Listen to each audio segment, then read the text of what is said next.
So if you look straight to the back field, it looks like a drum major standing behind a wall. But that's actually, we call it a prop, by the way. If you like props, let me know afterwards. I'll be glad to help you get in on this. Those props this year are basically going to be placeholders. We don't intend to move them around or stand around or inside of them, but they will represent more of the garden theme. So what you see there, there'll be 8 of those on the field, and there'll be another 6 on the front sideline, and it'll just add to what you're looking at as a picture. So the garden's awake, and now we move to the second part entitled Rosebud Tango. I like that. Sounds cool, right?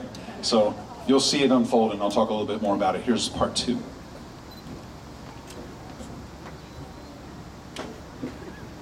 All right, from here to 34A, the beginning of the percussion section.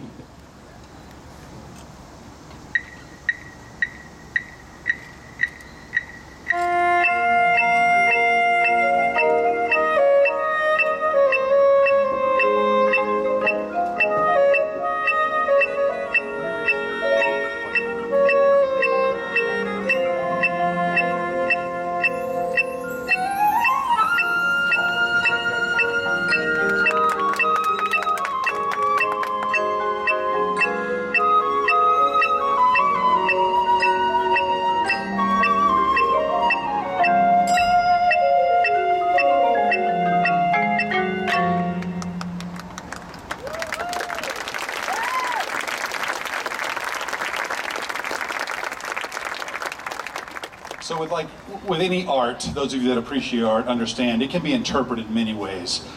One of the ways this can be interpreted is a tango is a dance with 2 people.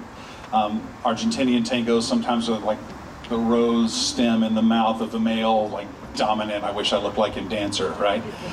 So those 2 voices you hear, right? There's like the female and the male partner. Those are being introduced there. And then you saw the saber go up in the air. It was a fantastic catch. And so, yeah, please, give it some love. That's good.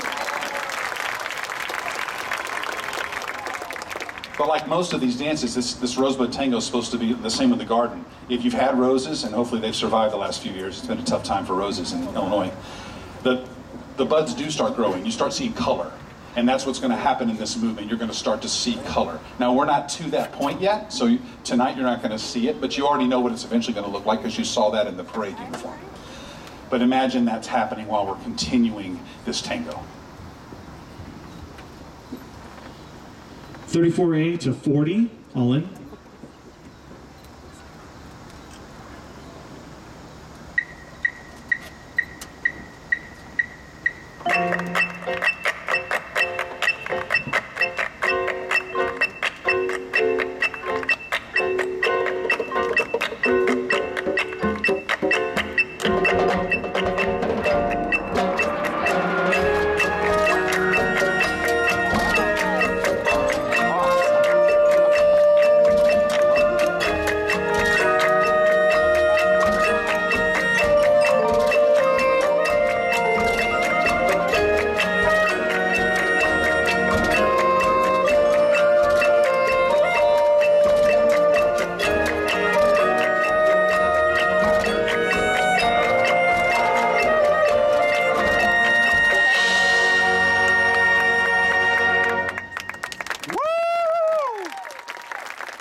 I'm going to stand over here in this area. If you weren't watching it before, I want to make sure when we do this again that you stare at this group of people. Mostly because when I was this age, I was too self-conscious to try and be just willing to, do something expressive. I don't know how they're doing it, but what we're trying to get out of this movement, you saw the partnering in the middle of the field, you saw the normal looking tango. There's also a lot of body expression that we're trying to get this band to do. This band's got nearly 100 freshmen in it. And I know you as parents already know getting freshmen to do anything is a miracle. But this is what I'm trying to say, is they're developing some skills and they're figuring some things out here that are pretty special, and it's going to get even better. And they did a great job on that. These guys did. Good job, guys.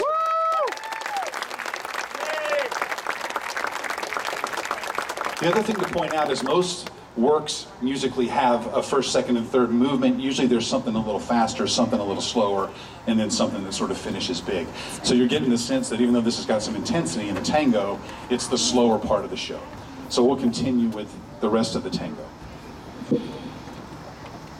From here to the end of the movement, all in.